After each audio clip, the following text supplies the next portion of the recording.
Hi folks, so it's been 5 weeks since we showed you around our polytunnels, which we did back on the 26th of May, and the growth throughout June has been crazy, good crazy.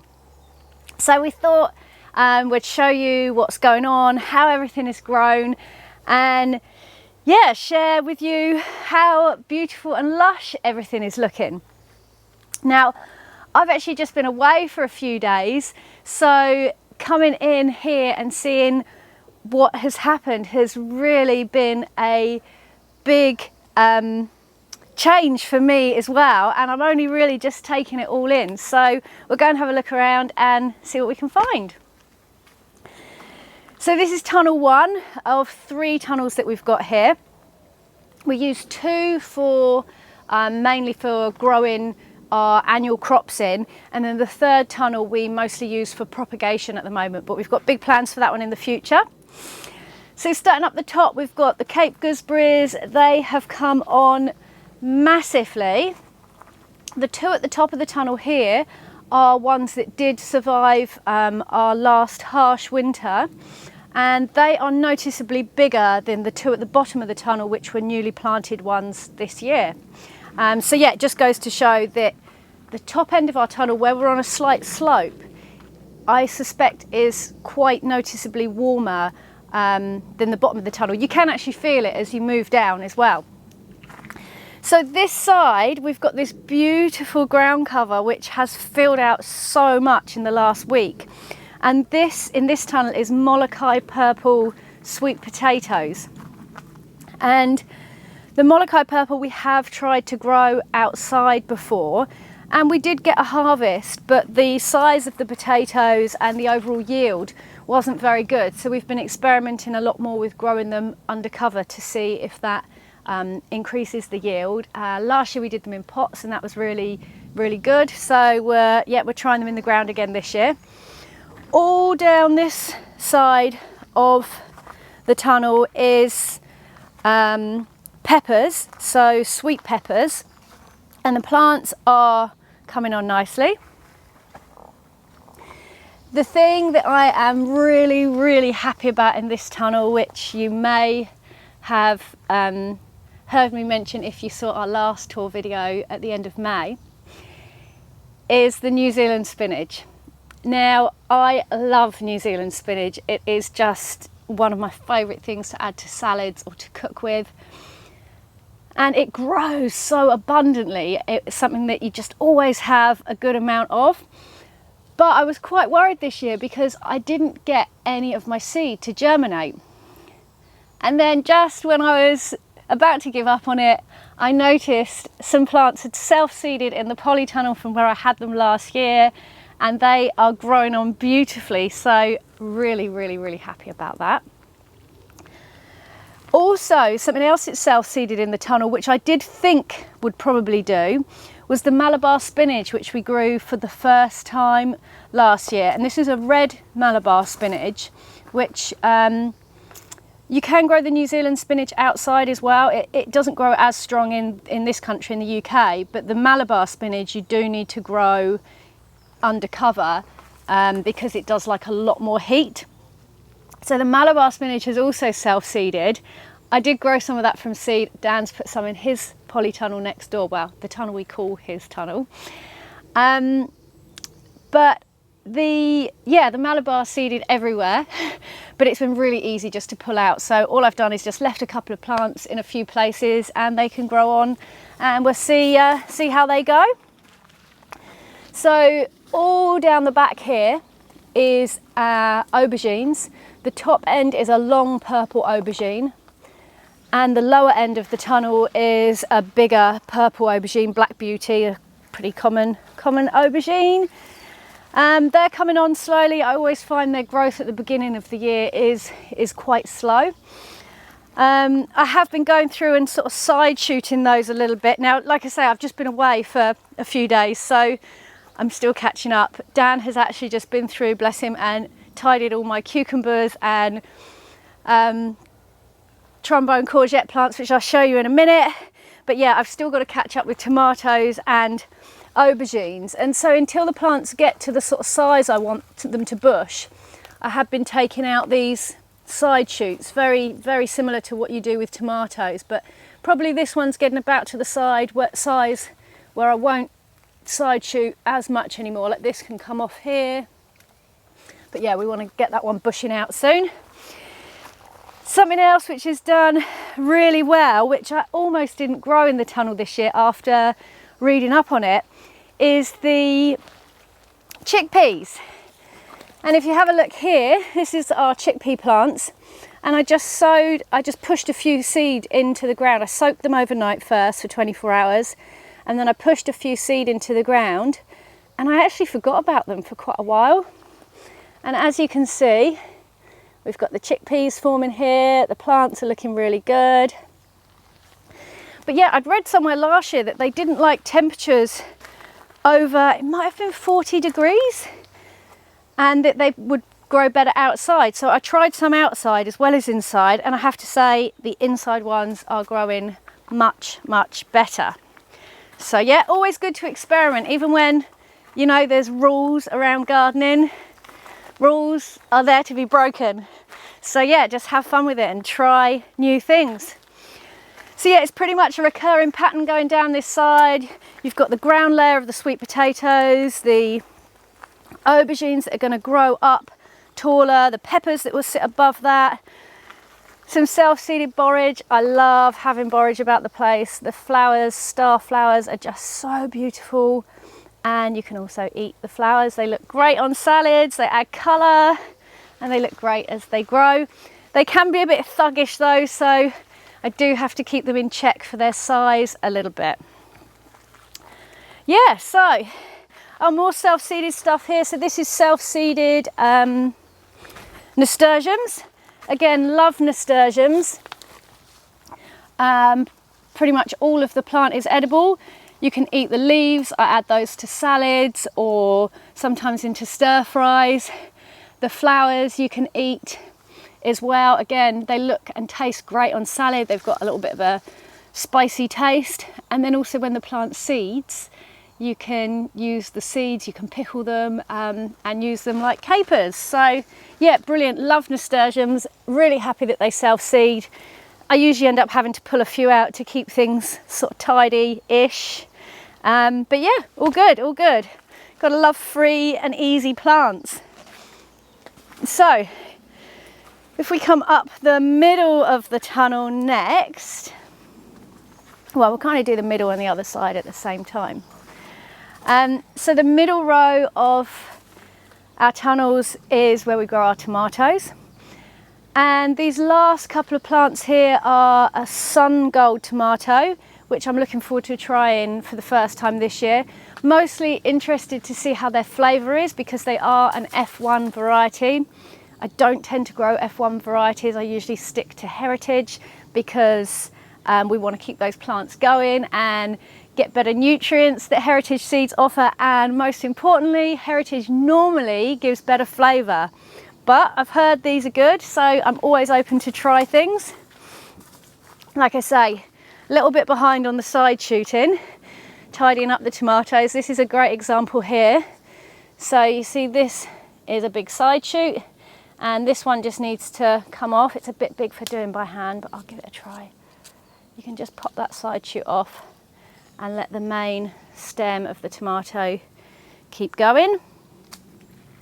So again, yeah, we've got some self-seeded nasturtiums, just adding colour and ground cover. We have got another borage here, which I will have to keep that one cut back because he's trying to grow really big. In between all the tomatoes, we've been planting marigolds as a companion plant. Some of these are just starting to flower now, the stronger ones. And then all up the outside edge here, this is all hot chilies, and there's a mixture of, I think it's Portuguese, no, that's in your tunnel, isn't it, the Portuguese? I've got jalapenos and a chili that can be used like paprika, so I'm hoping to dry that one. And then I've got a couple of cayenne pepper plants. So yeah, Dan's got more different varieties next door, so we'll go and show you about that in a minute. So wow, these plants here, which just, they remind me of dinosaurs. I don't know why. I think it's just because they have these massive, great big oversized leaves. Obviously they don't really look like a dinosaur, but I just want to call them dino plants. These are our trombone courgettes, and we grew them in the tunnels for the first time last year. They were amazing. You can harvest them when they're younger as courgettes, really big courgettes. They're a little bit firmer, and you can also let them grow on and let the skin harden up and have them as winter squash as well. Huge, ginormous winter squash that we call snakes. All these funny names we have for things, but it's all good fun. And we were so impressed with these. If you want to see more about these, I have made other videos about the trombone courgettes, so I'll link those in here. The trombone courgettes, we've been told you can grow them outside here in the UK as well. We're in the south, so we do get probably some of the more favourable conditions for the UK. However, I have planted a few outside and they're about this big at the moment. Obviously you would expect better growth in the polytunnel, but this is like crazy amounts better growth. They just don't seem to be really kind of settling in outside. I expect they will given time, but yeah, we're definitely going to get an early crop from these ones. So this crazy kind of bad hair day plant here is our cucamelons, and cucamelons are super cute. They basically look like miniature watermelons, but they're actually cucumbers. And look here, you can just see some of the tiny little babies forming up. Look at that delicate, the little miniature flower, it's so sweet. Yeah, they just kind of grow in a big mess, but they're really lovely for kids. They're lovely just added to salads, or probably the way we eat the most is just walking by and picking a handful and snacking on them, just to keep you going when you're out and about with the plants. So up this end is mostly cucumbers, and I'm alternating yard-long cucumbers or Armenian cucumbers and a normal sort of green telegraph cucumber. I think that was Tamra that I planted in here. The Armenian cucumbers, we've grown them for a few years now. They tend to always seem to have a faster growth habit than the kind of regular cucumbers. They normally start cropping first for us. So again, it's great to get them going first whilst we're still waiting for the other ones. And then the ground cover on this side, which is starting to come on, is our watermelons. And we love growing our own watermelons. It is so satisfying, like, because, you know, we see watermelons as a tropical fruit. So yeah, growing your own tropical fruit, pretty epic. And you can see here, we've just got some babies starting to form up. So yeah, they're just getting going and sort of settling in. Yeah, all good. But I mean, literally, I've kind of lost track of how much growth has happened when I was away.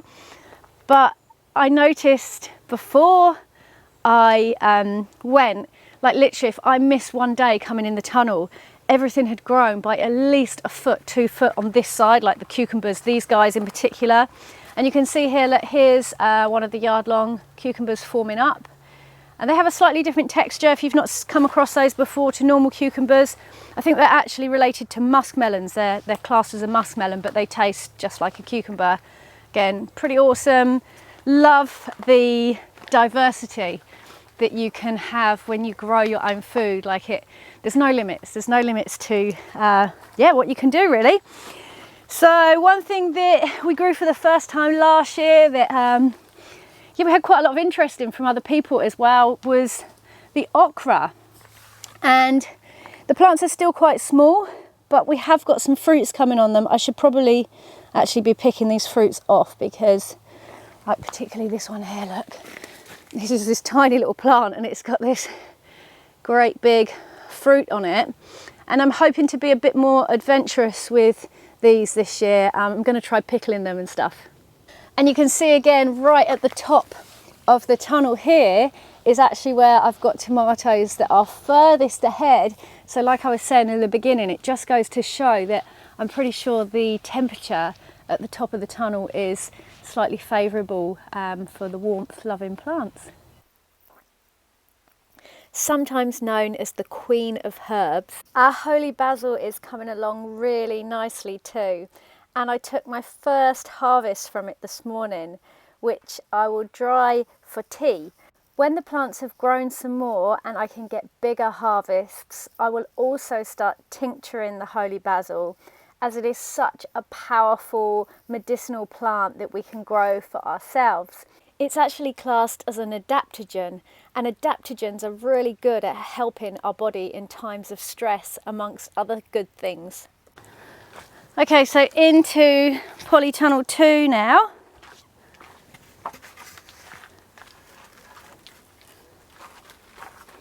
So yeah, this is the tunnel which Dan mainly looks after. And again, lots going on in here. We'll come down this side again to start with. So same as next door, we've got sweet potatoes as the ground cover.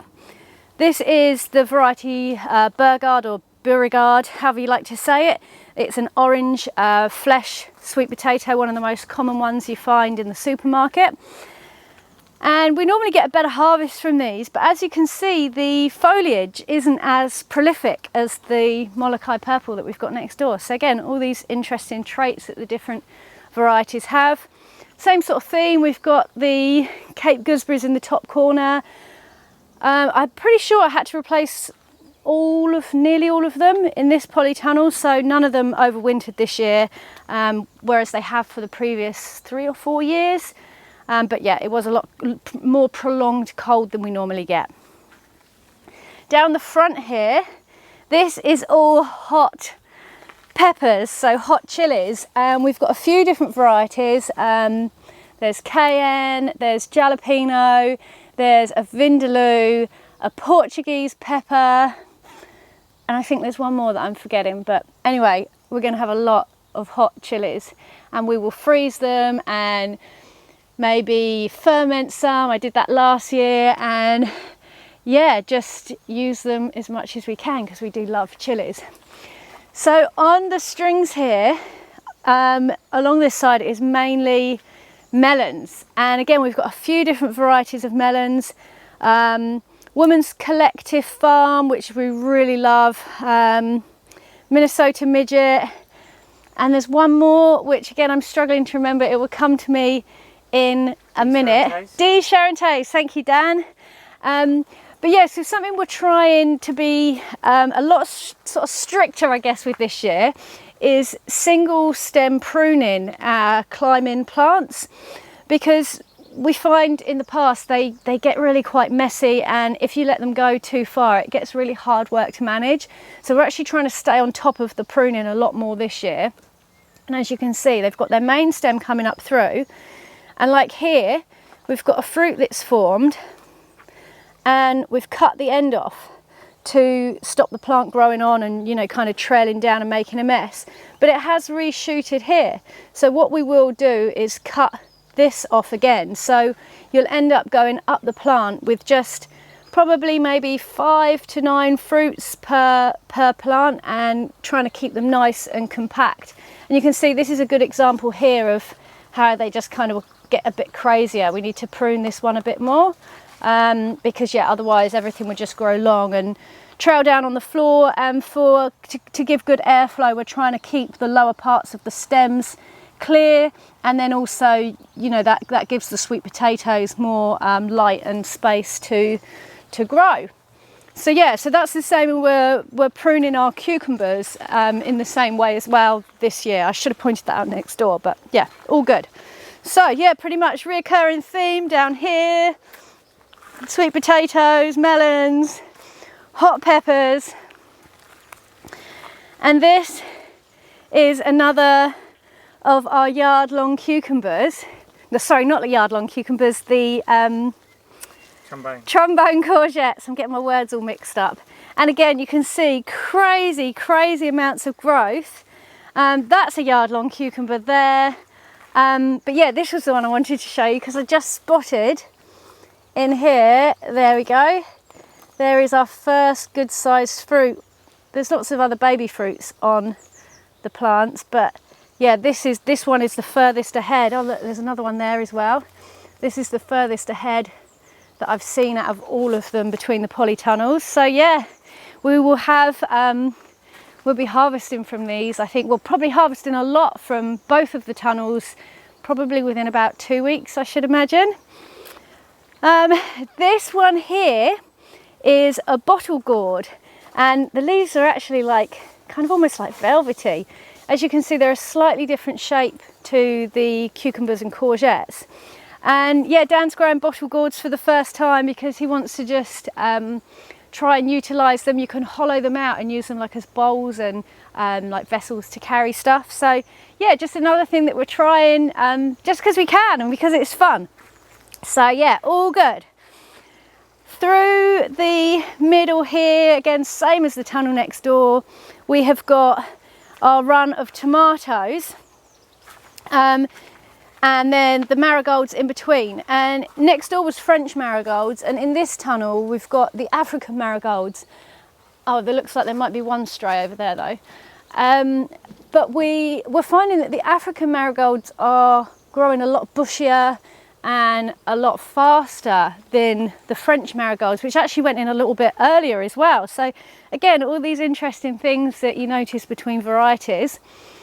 The tomatoes that we grow in this tunnel is a variety called Reisentrube, if I'm saying that correctly. And it's a very prolific cherry tomato. I usually find they are a little bit later than the varieties I grow in the first tunnel, but we always end up with like really late harvests and crops from these. Again, we're learning about this plant the more we grow it. We've found in the past that they've had these great big bracts of flowers really low down, which has been quite difficult to harvest from. So again, we're trying to be a little bit more organised with our pruning, and we're keeping the lower stems clear and hopefully letting the fruits form higher up the plant so that that will actually help us when it comes to harvesting. Because yeah, harvesting is always a busy time. As much as it's the funnest thing to do, it's always, yeah, a really busy time. So now down here, Dan will tell me off if I forget to show his babies. So something else that we're experimenting with for the first time this year is growing taro. Dan just loves tropical plants, the look of tropical plants, and as you can see, these guys fit the look. And it's also, again, going back to the diversity, it's really cool just like seeing what we can grow, maybe pushing the limits, trying things that maybe we think we can't do. And it's been a really big learning curve so far with the taro. I'm sure at some point he's going to make some videos all about it. But yeah, learning really what they need, what their needs are. And I think some of these plants we started too early, and I think we were giving them too much water. So not all of them are looking great, but some of them, like this one, and this one's not too far behind here, are looking really good. And this variety of taro is actually called Edo's. And instead of just growing one big kind of tuber, which, I mean, I guess it looks a bit like a furry swede, the normal taros, these Edo's grow like smaller potato type tubers under the ground. So you'll get like you'll get a cluster from the Edo's. So yeah, they might be the ones that suit the climate better here. But yeah, look, you can see some of the other ones here are not doing so well. They're alive and they're growing, but they're very small. So it's going to be really interesting to see what happens. And we've also got a few different varieties of taro growing outside as well. So yeah, all good fun. In this tunnel again, there's more melons. And then the same as before on this side, we've got the watermelon as the ground cover. These ones are really getting going now. This is another trombone courgette, and I'm actually quite jealous because all of his trombones are further ahead than mine. They've got bigger fruits forming, or I don't know, maybe I just didn't look close enough in the other tunnel where, you know, where I've been away. I don't know. But yeah, interesting as well. Dan actually planted this tunnel up probably about a week later than I planted that one. So the plants have been in the ground longer in T1. Just goes to show all these things change and just make a difference every year. All along the front here, it's actually flowering. It looks beautiful, but I should probably be pinching these out. We've got basil all along the front here. This is a Thai basil. Yeah, it looks beautiful. Need to get harvesting that. And then just above it here, I've got a few more plants. I've been sort of staggering the plantings, so there's plants at various stages.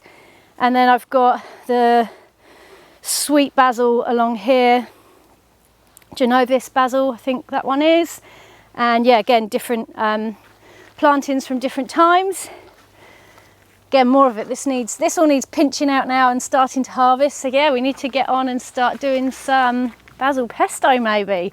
Summer is coming. It is very nearly here. Well, it is here, but the summer crops are very nearly here as well. We've got our first courgettes outside, and yeah, as you can see, we're going to have our first trombone courgettes from our polytunnels very soon.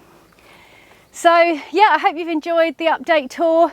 There is nothing to show you in tunnel 3, our propagation tunnel, because actually something we found this year with the heat that we've had, they got to a certain time and things weren't germinating.